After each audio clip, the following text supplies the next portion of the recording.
Oi pessoal, estamos aqui na cidade de Caraí, na zona rural. Vamos estar entrevistando meu tio Antônio para a gente conhecer e quem conhece, relembrar um pouquinho como era a nossa comunidade antigamente. Como você está se sentindo, tio, para estar fazendo essa entrevista com a gente? Tranquilo, folgado, sossegado. Que bom. Então vamos continuar na primeira pergunta. Como era a forma de comunicação dos moradores naquela época, quando não tinha internet, essas coisas? Através de cartas, correios. Quando nós saímos para fora, às vezes era muito difícil. Então nós ficávamos sem saber como estava a família. E aí nós, para comunicar, era através de cartas. Quando vinha algum colega, até pelo correio era um pouco difícil para nós.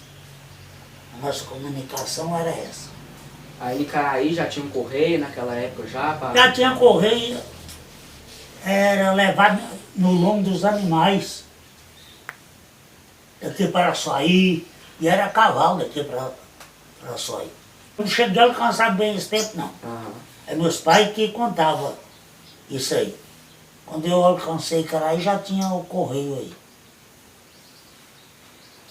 E quais eram as principais formas de lazer que as pessoas se divertiam quando não tinha celular, televisão naquela época? Ah, meu filho, era o forró na roça. Couro comia. Nós trabalhávamos o dia todo. À noite as famílias reuniam. E era na hora para outra também, o pau comia.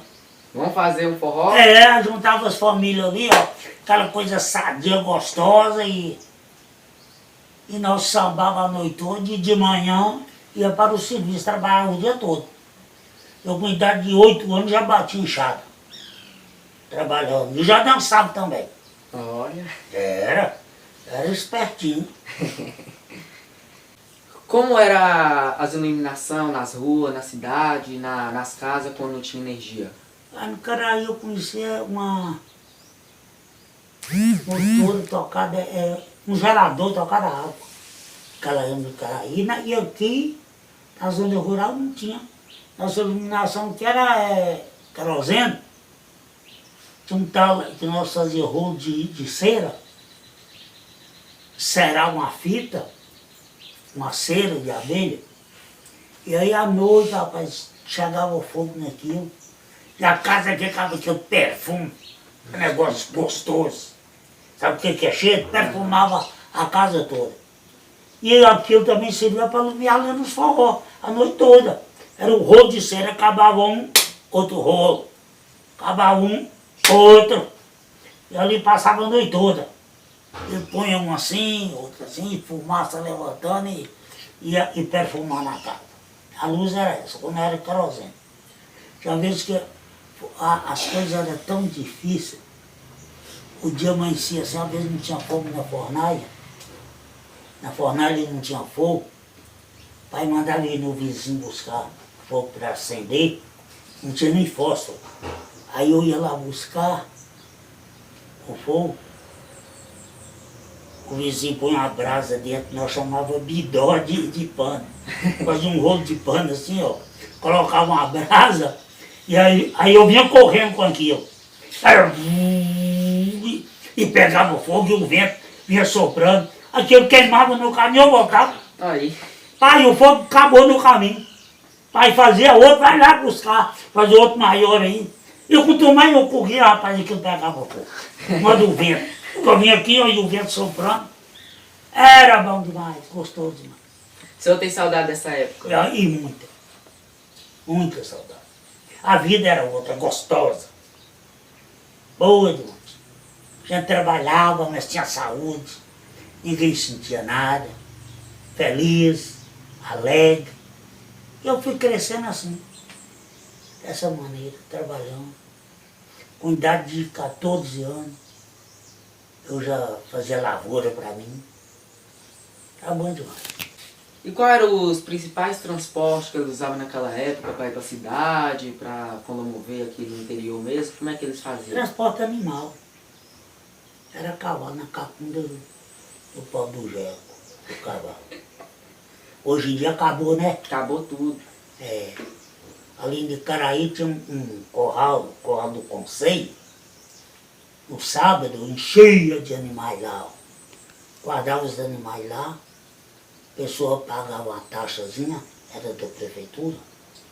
Aí à tarde pegava os animais e ia embora. Ali enchia, hoje você não vê mais nada disso.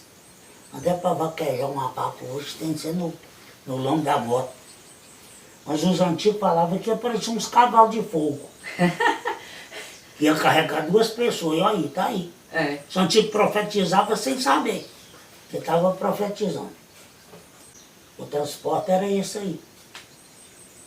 É interessante, né? E naquela época também, já que tinha bastante cavalo, eles faziam as cavalgadas que hoje em dia eles fazem? Não, não tinha isso não. Hoje em dia as cavalgadas é mais para relembrar aquela época, né? Matar a saudade, né? É, mas naquela época não tinha. Aham. E em situação de emergência, uma mulher ia dar à luz ou alguém passava mal, como é que eles faziam para levar para a emergência, para o hospital? Como é que era que acontecia? Meu filho, nesse tempo que eu fui criado não tinha hospital, não tinha médico não. Uhum. Primeira consulta que meu pai fez, eu estava com 70 e tantos anos quando eu fui no médico. Quando uma mulher ia ganhar neném, chamava a parteira. Se tivesse sorte de escapar, escapava. Mas se dependesse de médico, não existia médico, não tinha não. Quando adoecia uma pessoa, às vezes para levar ali para o Caraí, fazia uma cama de vara, punha a pessoa em cima e jogava uns 4 homens, jogava na cacunda e saia carregando. Até lá era sofrido, hein? Sofria.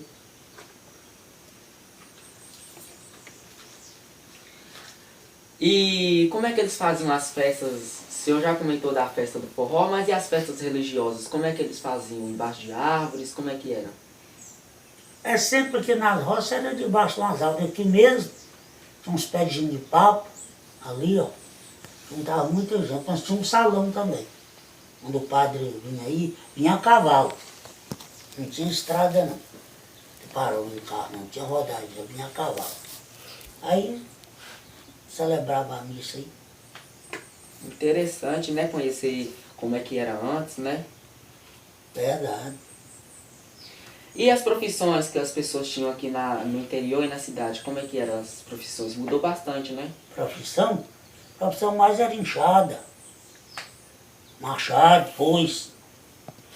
Profissão que tinha na roça, mais é carpinteiro. Pedreiro era difícil. Coisa mais rara era você ver uma casa uma casa igual essa antigamente era difícil. E a casa de venaria, enchimento. As casas assim de alicerce não tinha não. As casas antigas tudo era os carpinteiros que faziam. Nem pedreiro não tinha.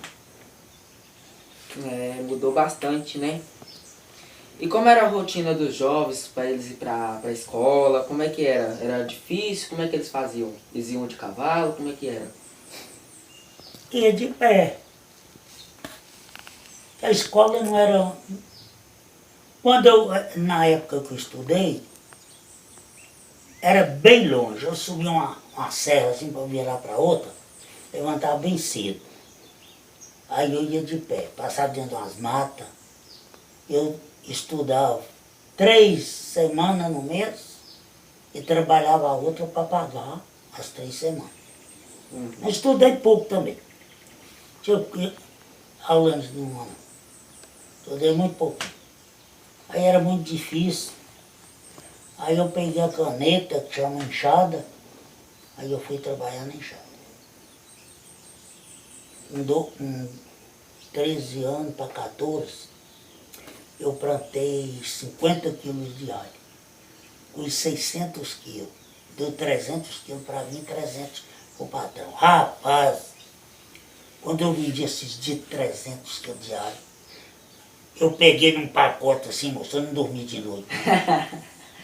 Fui contando aquilo a noite toda. Eu novo, aquele pacotão assim, dinheiro debaixo do travesseiro. Era bom demais. Aquele pacote de dinheiro. Alho na época era a coisa mais, que tinha mais transporte, era o alho. Era caminhão, mas caminhão. Era como se fosse o café hoje. Naquela época era o alho. E na região, nessa época, eu estava no município de Novo Cruzeiro. E lá produzia alho demais. Dava muito alho. E os caminhões, entravam caminhão de todo lugar. Bahia, Valadares, Espírito Santo, mesmo mundo vai tudo. Era caminhão um atrás do outro, o que pagava melhor a gente vendia. Era a lavoura que mais ajudava nós, era o alho. O feijão não tinha preço, milho não tinha, o que nós plantávamos, só quando tinha preço. O que os mais Era o usavam alho. que plantar era o alho Era mesmo, o alho. né? Aí bastante pessoa, né? Ei, o alho era Trabalhando. muito alho. Você vê eu era adolescente ainda, com 14 anos, colher 600 quilos de alho, pô. Né? É, Hoje quem trabalho. colhe aqui 200 quilos de alho? E qual é a mensagem que o senhor deixa para os jovens de hoje em dia, que não conhecem essas histórias? Que mensagem o senhor deixa para eles?